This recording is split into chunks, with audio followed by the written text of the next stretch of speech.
Hey everybody, hope everybody is being safe. Taking the necessary precautions to stay safe so I can see you guys' faces back in the classroom.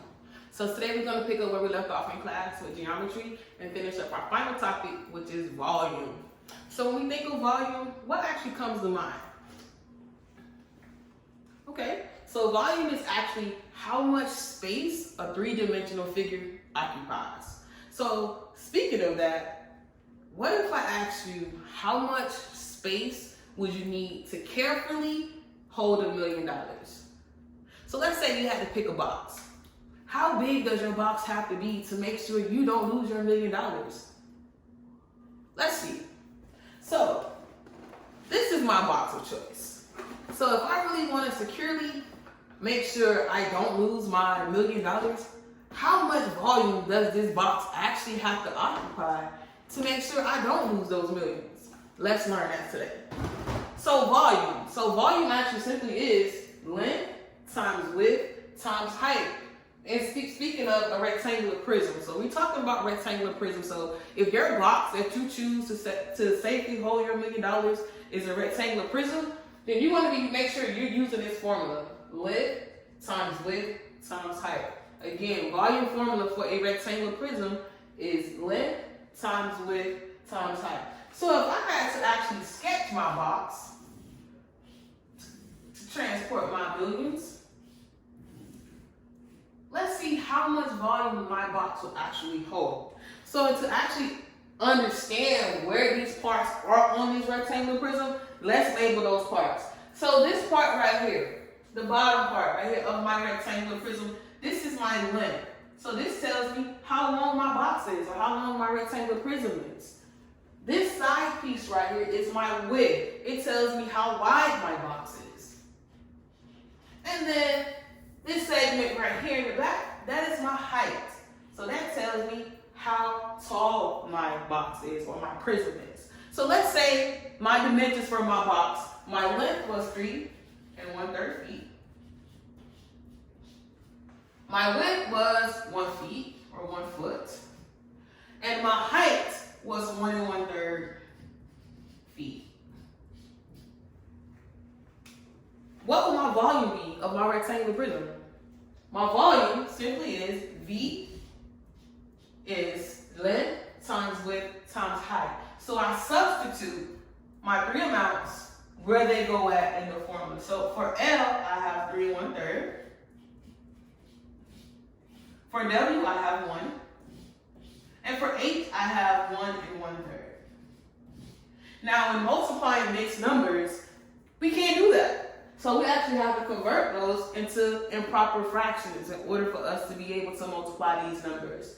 And how do we multiply fractions? This is how we do that. So 3, take the bottom number of your denominator, which is 3.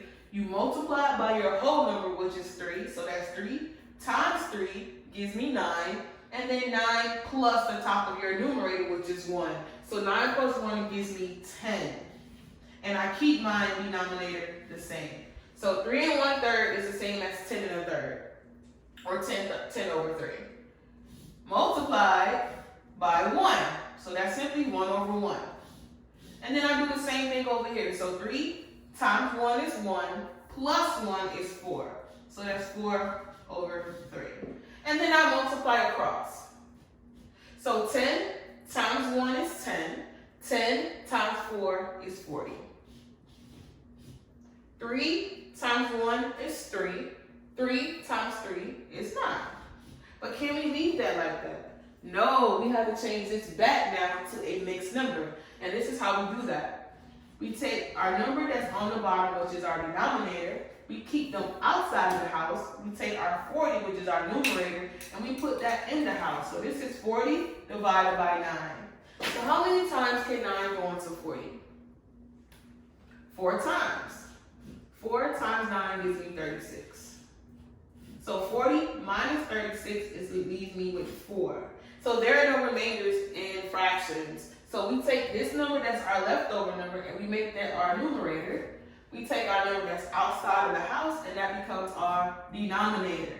So my answer for my prism with the units 3 1/3, 1 and 1 1/3, the volume of my prism is 4 4/9.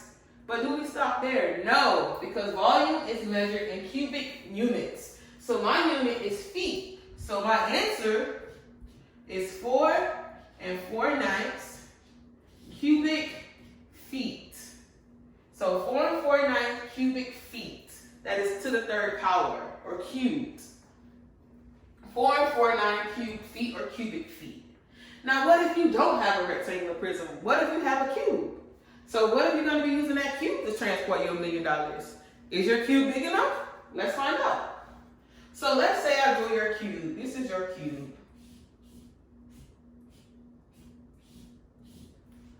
Why do you think we use an S instead of LWH?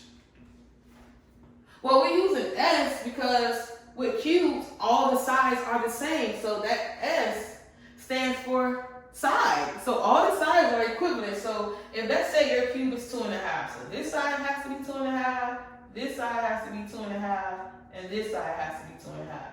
And these are all feet.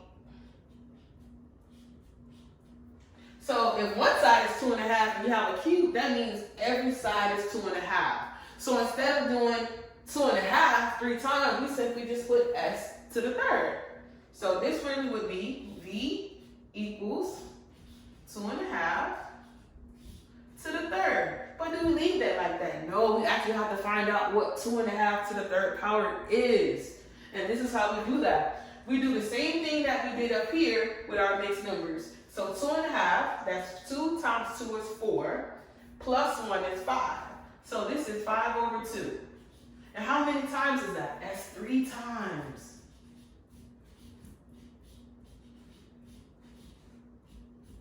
And then we simply just multiply across. So 5 times 5 is 25. 25 times 5 is 125. And then 2 times 2 is 4. 4 times 2 is 8. So 125 over 8. Can we leave that there? No. So 125 divided by 8. And how do we do that? We simply just do 8 divided by 125. So how many times can 8 go into 1 time? 1. 0. How many times can 8 go into 12? 1 time. So that's 8. 12 minus 8 gives me 4, and I bring down to 5. So 8 can go into 45 5 times. That's 40. And that leaves a leftover 5. So 15 and 5 eighths, right?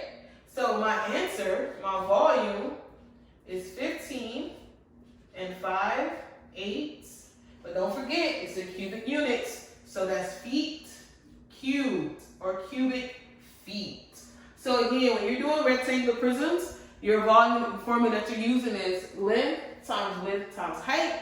And when you're using cubes, it's simply S to the third power. If you have any questions, please feel free to reach out to me on Edmodo or send me an email, and I'll be more than happy to get back to you.